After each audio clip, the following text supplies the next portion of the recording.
Hey, Sean Mathis here. I want to give you a review of what it's like to have purchased a used Tesla Model S and kind of give you a review over what it's been like for the last 2 years. Now, I've wanted one of these Tesla Model S's since they came out back in 2012, but it took me 8 years until I could finally get one, and I wound up getting one back in 2020. So it's been about 20,000 miles I put on it in 2 years, and I got a 2014 Tesla Model S P85, and the car's been cool. I've always wanted one based off of the way it looks, the design of the car. I thought it looked good, and then obviously the performance has always been an appealing aspect to it. Now, I'm an actual car guy, so I'm all about all kinds of cars. It doesn't matter if they're electric, gas, diesel. I mean, if they're cool, they're cool. So I wanted to give you a straightforward, real-world example of what it's like to own one of these cars and kind of let you know what I've done to it. Now, when I got the car, it was gray. Now, you can see on the inside of the door there, it's still gray, but I've gone ahead and wrapped it in Porsche's Miami blue and wrapped the 21-inch turbine wheels in gold, which looks pretty cool. And then because it's the P85, it also came with all the carbon fiber trim, which I am a big fan of. So it no longer looks like it did when I got it, but it looks pretty cool. So that is a full wrap that was also ceramic coated, and I did that within the first couple months of having the car. And then we wound up doing a world record event for Tesla for the longest Tesla parade, and I had it done just in time. I think I got it the night before we actually went for the world record, so that's pretty cool. I believe I was the only Model S, and now there's a few of them in this Miami blue, but I got the gold turbine wheels, which is pretty cool as well. So within a few months, I wound up needing a new set of tires. At the time, I thought I only needed the rears, so I just got those. And within a few months after that, I found out I actually needed the front wheels as well. So I wound up getting a whole new set of wheels at the stock size of 245 35 21s. Now, those lasted about a year. And so I wound up wanting a wider stance tire, and I went with 265 35 21s, which are just, they've got the same height pretty much, sidewall, but they're about an inch wider, and they fit great on the back. But on the front, when I got them put on, the car rubbed just slightly in reverse only. But the car was also making some weird rattle noises in the front suspension and all that. So I got the car lined, and it was still doing it. I wound up taking it into Tesla, where they determined I needed new sway bars, and the whole front suspension wound up getting replaced, which cost me about $1,600 to do all that. Tires had nothing to do with it. But when I got it back, the car rubbed all the time. Those 265s were just too much on the front of this Model S. So it was driving me nuts. I got those replaced with the stock 235s, which is what I have on the front, or 245s, I'm sorry, on the front now. And then I've got the 265s still on the back. So it is staggered at the moment, but I took the front ones off because they were still good, and they're sitting in the basement. So once the back ones are bad, I'll have an extra set to replace those with. But I've already bought like 6 tires in 2 years for this car, or it's been fun in that sense. But the performance, it'll get you, and you'll have to buy new tires. Now, as far as the fit and finish of Tesla, there's a lot of stuff out there that talks about how they're not the best well-made car. The fit and finish between body panels is questionable, all that kind of stuff. And having owned one, I would say I agree to some degree. They're a nice car still, but the fit and finish it doesn't compare to something like Porsche. I've got a 2011 Porsche Cayenne hybrid, and that car is so much better made than this car. There's really no comparison.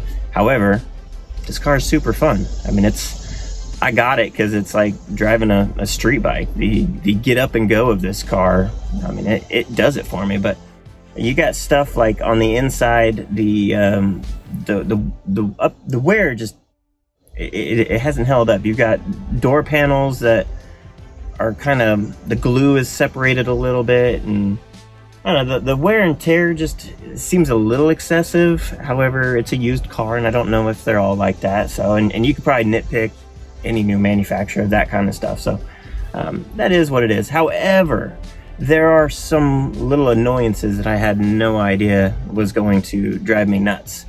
For example, there's no door cubbies. There's literally nowhere to put anything in this car except for the glove box.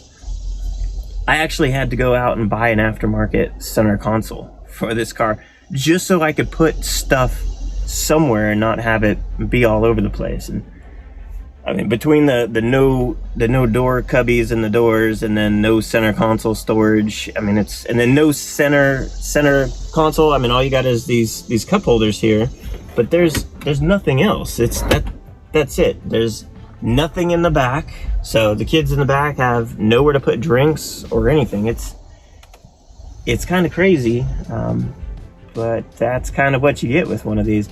Now, apparently the Plaid, so the brand new one, 2022 Tesla Model S finally comes with door cubbies. So it doesn't matter what year you have before that, that's all going to be the same. You got nowhere to put anything, which again, it is what it is. But that was kind of just an annoyance thing. The one thing that really drove me nuts was the screen. This screen and this screen both had glue separating from behind the screen, and it would cause these little bubbles on the screen. And at first I didn't really notice it, and then it got worse and worse, and then I wound up having to replace the 12-volt battery for the car, which is the same battery that every car has. So not the big, what makes it an electric car, just this car also has a regular battery, and I had to replace that. And when the tech came out to my house to replace it, which is convenient, he told me that the screen was going to wind up leaking. Like the glue would start dripping out the bottom, and I thought he was joking. And sure enough, it started leaking out the bottom of the screen and getting everything all sticky underneath. It was ridiculous. Tesla wouldn't fix it. Now, from my research, is they did not use a high quality automotive grade adhesive for the screens, which is the cause of the delamination, which is apparent in damn near all the Teslas. So you would think with the screen delaminating and all that kind of stuff, and it being a common issue, that maybe there'd be some sort of recall on it or something. No, there wasn't. However, the price to fix it went down from, I think the first time I asked, it was $2,400 to replace the main screen and the screen, the gauge screen, whatever the hell it's called. And the thing is it's not just the screens, it's the MCU unit as well that's behind there. That's the brain for the computers, and that was an issue. Worse in some cars than it was in mine. Mine, I had to reboot it a handful of times. It really wasn't a big deal. And they have it in their system that they knew which cars were worse, so they knew mine wasn't among the worst of them. But eventually, Tesla did come out and they were going to replace that kind of stuff, but I got put on a waiting list and I never wound up doing it. The price of switching over the screens to new screens wound up dropping down to $1,500 after taxes and all the other fees. It was like $1,600.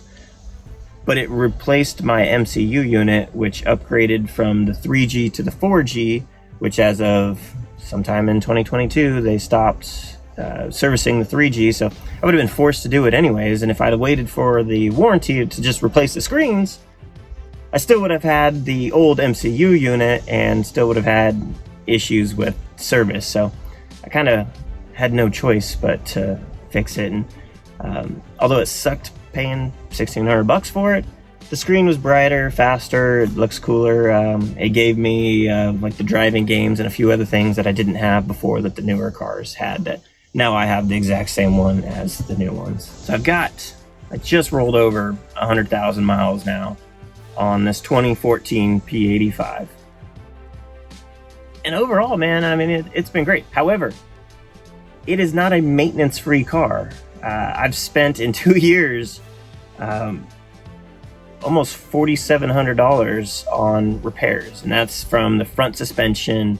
I had one door handle go out. I've had to go through 2 batteries. The one 12-volt battery I replaced shortly after purchasing the car lasted, I think it was 14 months, and then I needed another one, and they told me they're only good for about 12 months, which in my opinion is a bit ridiculous, but the car operates differently than a regular car, so whatever. And the new ones have a newer style of battery, but these older Tesla Model S's, the connections don't work, so I got the same old battery that I'll probably have to replace again in 14 months, which sucks. So, but I don't have to pay for oil changes.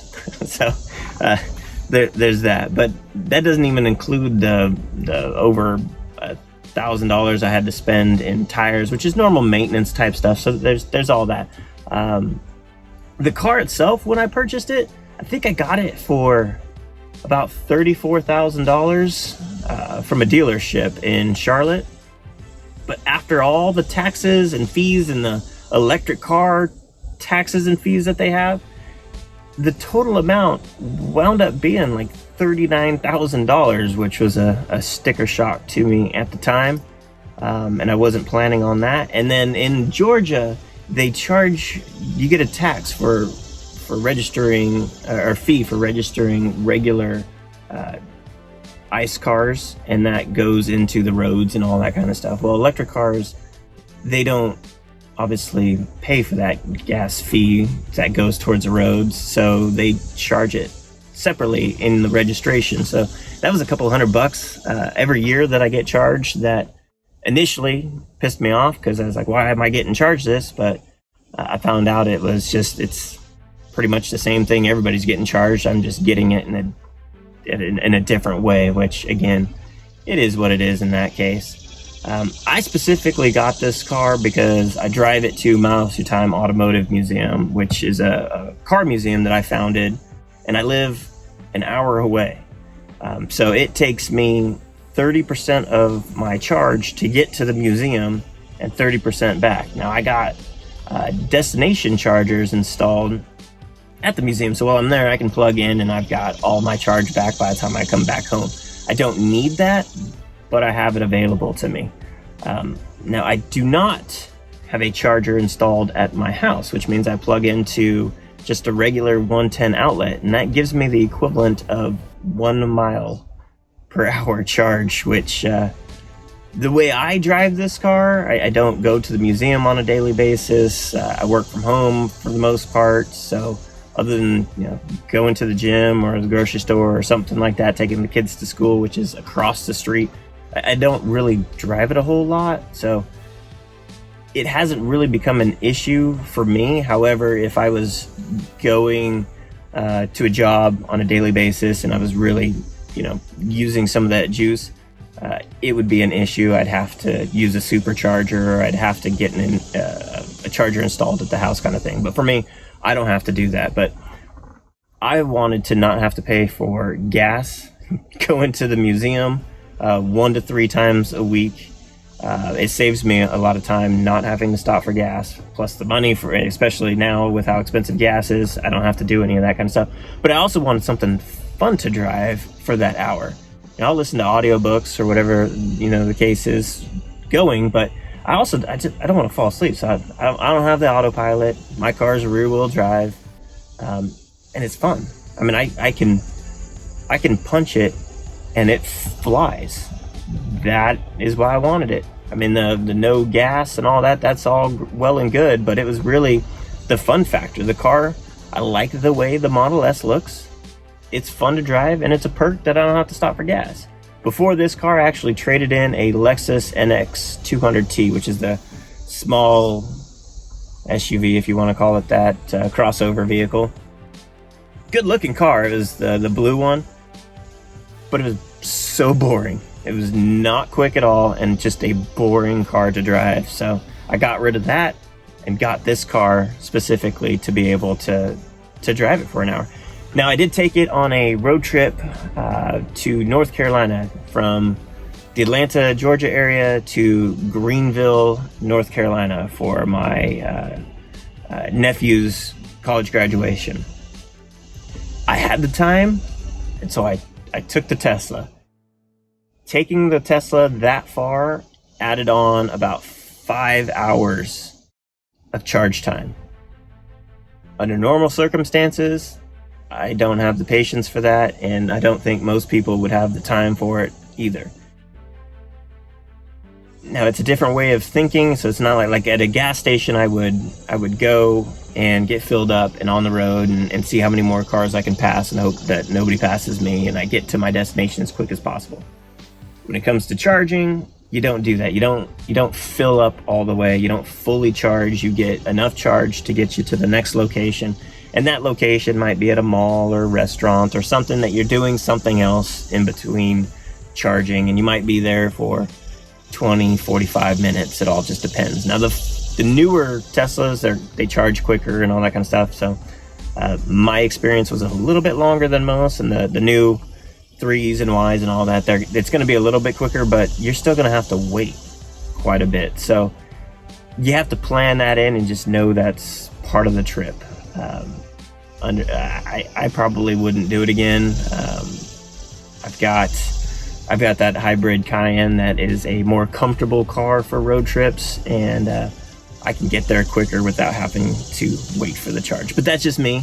If you got the time and want to wait and take your time, then you can totally plan the route and use the superchargers along the way. I didn't have to pay for any of them because my car is the older generation, so I get the supercharger aspect of it for free.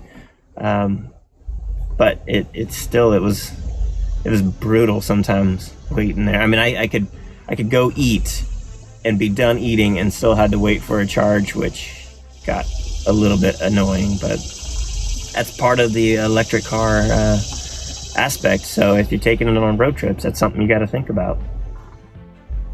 So at 100,000 miles, and this car is now 8 years old, I can still charge the battery up to 98%, which is good enough for me.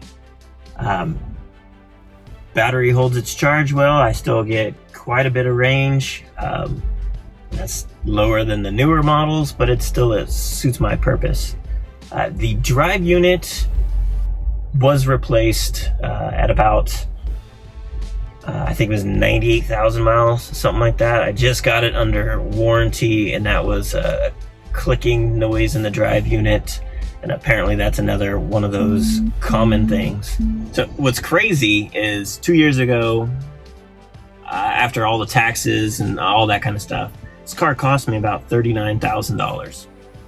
Today, 20,000 miles more, 2 years older, and the car is essentially worth the exact same amount before taxes and fees and all that kind of stuff. So if someone who's wanting to buy this car right now, after you pay the government, you're going to spend over 40 grand on this car.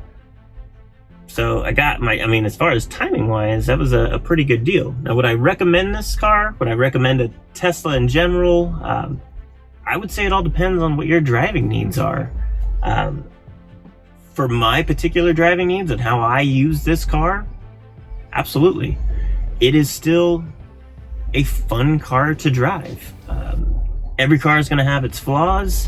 There's going to be aspects of cars you like, aspects you don't like. There's aspects of this car I don't like. I don't like that there's no, cubbies in the doors and there's no real center console. There's parts of it that drive me absolutely nuts. But the look of it is still, it's a good looking car. I like the carbon fiber trim. The color on it is fantastic now. I wish these, I call them Skittle colors, were stock colors, so you wouldn't have to wrap them. You could just get one that color. That'd be cool. But now, I mean, you can wrap any color. So even if this color wasn't yours and you want bubblegum pink, I mean, you can go do that. It's whatever floats your boat. But I like it. You know, I wouldn't say it's the only car I would own. I wouldn't go all electric at this point by any means. But to have this car for my particular driving situation, it's a good car to have, and it's, you know, it works for what I need it for.